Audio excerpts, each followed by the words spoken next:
Hey everyone, this is WeirwoodWin911. Welcome back to Let's Play Kingdom Hearts Rechain of Memories.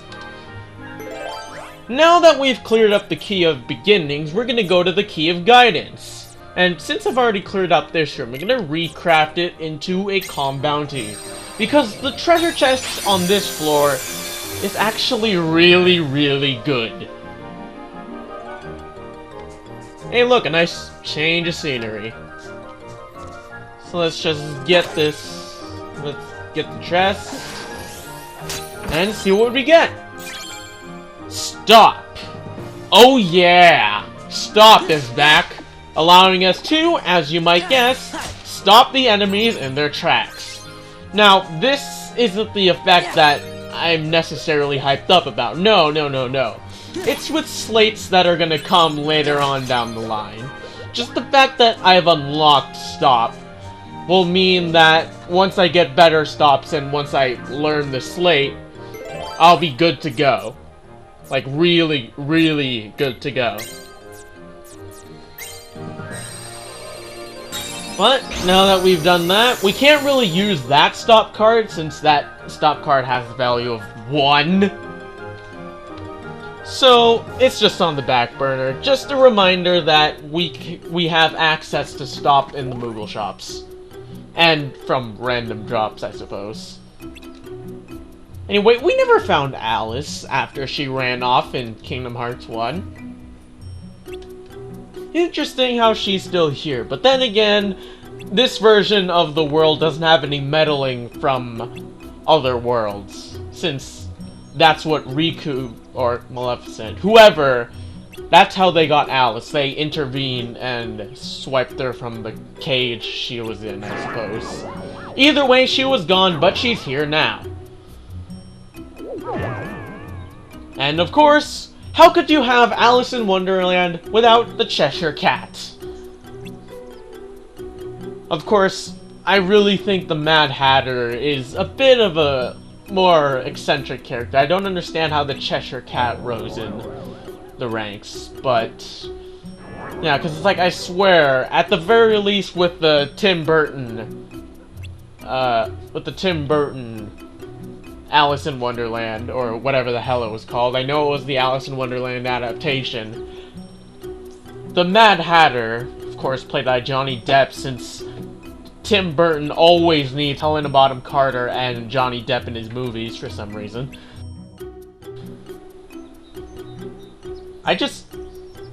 I feel like, well, even with the Tim Burton movie and then just the classic old as shit Alice in Wonderland, the Mad Hatter is pretty much better. Now granted, all of these characters were created under the influence. I believe the author of the original book was smoking pot?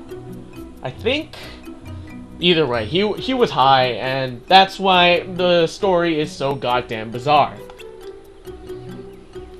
It did make it a classic though, so I guess I can see beyond using drugs. But anyway, what's important here is what they're actually talking about. How memories, if you don't have them, can lie to you if you try too hard to remember. Interesting. This is gonna be important both in the near future and down the line. I'll let you decide at which points that happens. I mean, of course, memories. They need to link this to memories somehow.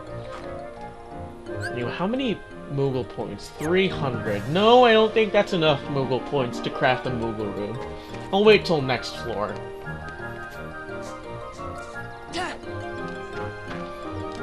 So what the Cheshire Cat said is that if you try too hard to remember something, your memories may fool you. Even though I literally just said that 5 minutes ago. Not even 5 minutes ago. 1 minute ago. That's another thing I need to cover, because on the topic of not being able to talk about something because it's not, very topical, I covered that on both the second floor and the third floor. I realized that, which is awfully redundant. And I apologize for that. I'll try not to from now on, but when I'm not thinking about this, like, consciously, because I have to edit an episode before I necessarily remember what I've already covered. It kinda gets a bit messy when I record faster than I can edit. Because that can happen. I'm sure many YouTubers can attest to that. Like, if they wait a day in between recording sessions, they might talk about something again accidentally. No fault to their own, well, okay, a bit of fault to their own, but still, it's something that's bound to happen eventually. Anyway, that enemy wave that I picked off was pretty short in that sleeping darkness room. Kind of a damn shame, but oh well. Guess not really anything I can do about that. I mean, I could fight another enemy wave, but that would be going against what I had established. Now, we're in the Bizarre Room, as I believe it was called in Kingdom Hearts 1. And, oh, looky looky! The queen actually got out of her fucking pedestal. Didn't think her fat ass would be able to do it. But it looks like she doesn't even know what she's doing. And, oh, white flash. And, suddenly, I guess more of her memory was stolen. What the hell? I guess that memory thief is at it again, but certainly wasn't Sora like he was boasting in the courtroom to save Alice. Oh, what do you think it is based on knowledge in Kingdom Hearts 1? It's the fucking Trickmaster. Of course, using his original colors since the final mix colors were different, in which he looked flamboyant. Well, in this iteration, it looks a bit more serious. But just a bit. Still cartoony as fuck.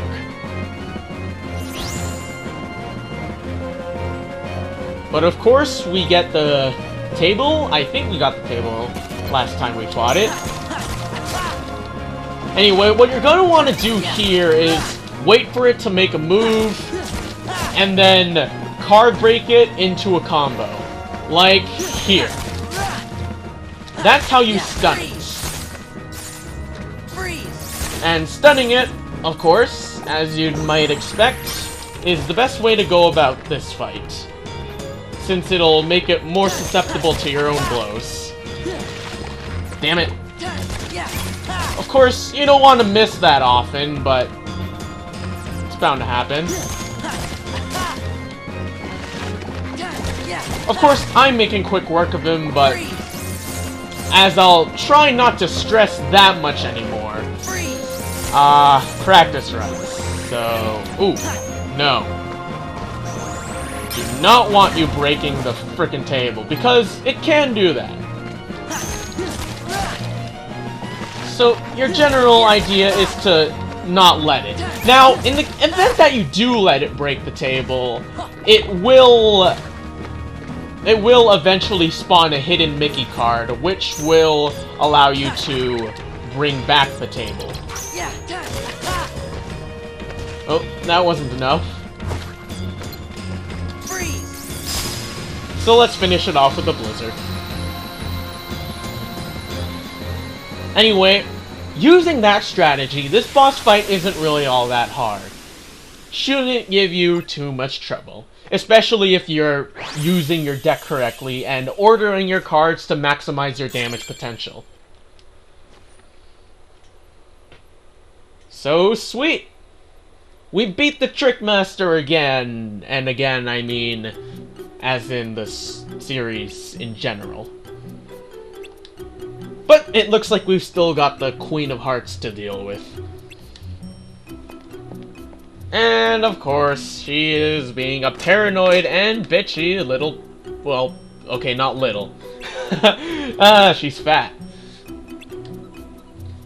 And then Alice makes a lie. Apparently, she's telling the Queen that we were commanded to destroy the Heartless by none other than the Queen herself.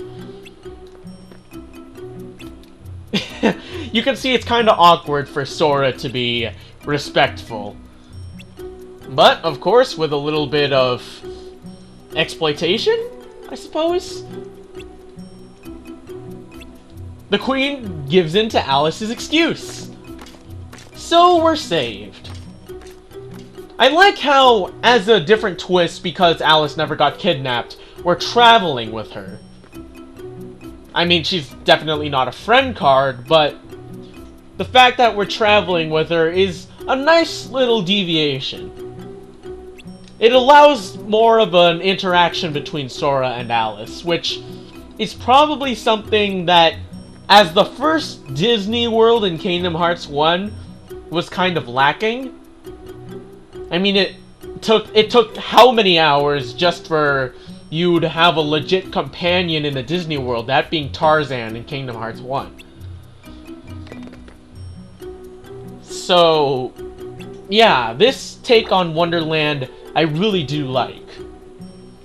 I would have liked it if it was in a more cinematic presentation style, but I suppose they really couldn't have gotten the voice actors. Well, I don't know why they couldn't have, but it really wasn't worth it, I suppose. They were already paying up the ass for... No, not... Okay. Let me rephrase that. No, they were paying nothing. They probably... What's the word I'm looking for? Oh my god, I can't continue the topic, so I'm just gonna drop it, say a last little thing. They probably didn't have enough motivation to voice act the Disney segments. That would require getting all the Disney voice actors back, I suppose, which is a bit of a hassle.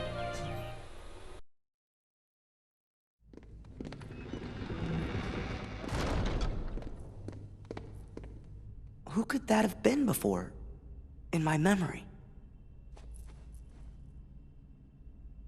It wasn't Kairi, but another girl?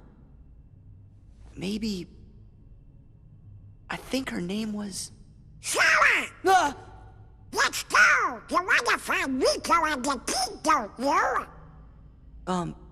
Sure. Man, it was right on the tip of my tongue.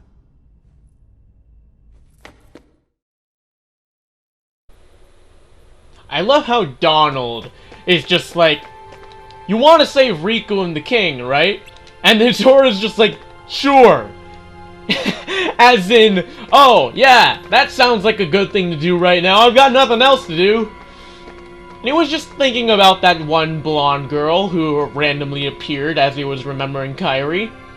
I wonder what that's all about.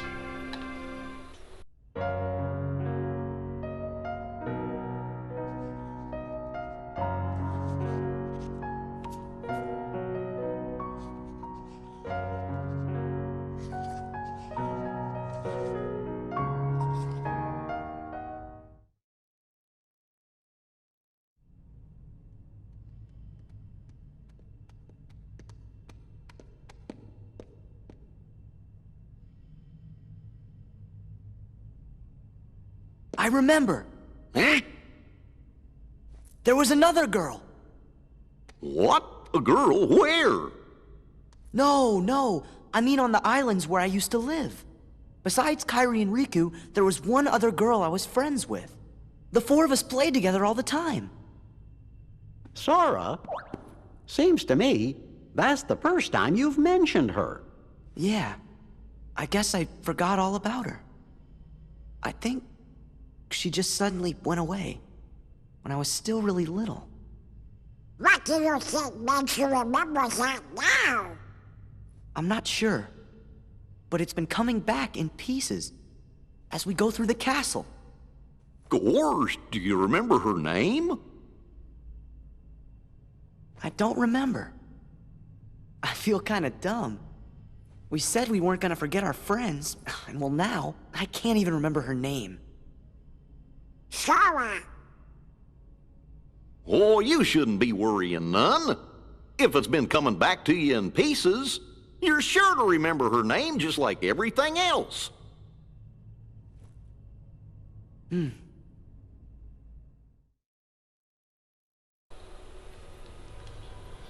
So yes, looks like that blonde girl was indeed, after all, someone Sora knew. But who is she exactly? And why did Sora forget her? Questions for later. But since we're already at the 5th floor entrance hall, I think this will be a good time to end this episode. So, this has been Weirdwind 911. Thanks for watching this video on Let's Play Kingdom Hearts Rechain of Memories, and have a great day.